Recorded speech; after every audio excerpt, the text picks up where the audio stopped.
വിരലിൻ്റെ കാര്യത്തിലാണേലും യാത്രയുടെ കാര്യത്തിലാണേലും രണ്ടും മുറിഞ്ഞു പോകാതെ തുന്നിച്ചേർത്തത് കിംസ് അൽ ഷിഫയിലെ ഹാൻഡ് ആൻഡ് റിസ്റ്റ് സെൻ്ററാണ്. Hand and wrist centre, KIMS Al Shifa hospital, Perinthalmanna. Pattambi government കോളേജിലെ ED ക്ലബിന്റെ ആഭിമുഖ്യത്തിലാണ് ഫുഡ് ഫെസ്റ്റ് 2025 സംഘടിപ്പിച്ചത്. College principal professor CD Dileep fest ഉദ്ഘാടനം ചെയ്തു. തുടർന്ന് ആദ്യ വിൽപ്പനയും നിർവഹിച്ചു. ഡോക്ടർ ബിന്ദു ചടങ്ങിന് അധ്യക്ഷത വഹിച്ചു. കോർഡിനേറ്റർ ശ്രീജ, CV പ്രസാദ്, നന്ദ കിഷോർ, പാർവതി തുടങ്ങിയവർ പങ്കെടുത്ത് സംസാരിച്ചു. കഴിഞ്ഞ ഫെസ്റ്റിലെ വിജയികൾക്കുള്ള ഉപഹാരങ്ങൾ പ്രിൻസിപ്പൽ വിതരണം ചെയ്തു. ഇത്തവണത്തെ ഫെസ്റ്റിൽ 11 സ്റ്റാളുകളാണ് ഒരുക്കിയത്. വിവിധ ഡിപ്പാർട്ട്മെന്റുകളിലെ 100ഓളം വരുന്ന വിദ്യാർത്ഥികൾ വ്യത്യസ്ത ഇനം രുചി വിഭവങ്ങളാണ് തയ്യാറാക്കിയത്. പണം നൽകി കൂപ്പൺ വഴിയായിരുന്നു വിതരണം. കുട്ടികളിൽ സംരംഭകത്വ വികസനം വളർത്തിയെടുക്കുക എന്ന ലക്ഷ്യത്തോടെയാണ് ഫെസ്റ്റ് സംഘടിപ്പിച്ചതെന്ന് കോർഡിനേറ്റർ ശ്രീജ പറഞ്ഞു. പട്ടാമ്പി ഗവൺമെന്റ് കോളേജിലെ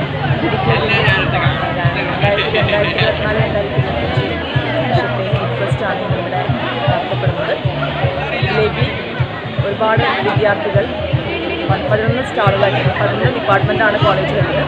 വിവിധ ഭക്ഷണ പദാർത്ഥങ്ങൾ ലൈവായിട്ടും അതുപോലെ തന്നെ സ്വന്തമായി വീട്ടിൽ നിന്ന് ഉണ്ടാക്കി കൊണ്ടുവന്നിട്ടാണ് അവരിവിടെ പ്രദർശനം നടത്തുന്നതും ഇതിൻ്റെ വിൽപ്പന നടത്തുന്നതും. ഒരു ED ക്ലബിൻ്റെ ഒരു ഉദ്ദേശം എന്ന് പറയുന്നത് കുട്ടികളുടെ ഇടയിൽ ഓൺടർപ്രണർഷിപ്പ്, സംരംഭത്വ വികസനം വളർത്തിയെടുക്കുക എന്നുള്ളൊരു ഉദ്ദേശത്തോടു കൂടിയാണ്. അപ്പോൾ അതിൻ്റെ ഭാഗമായിട്ട് നടത്തുന്ന ഒരു പ്രോഗ്രാം കൂടിയാണ്.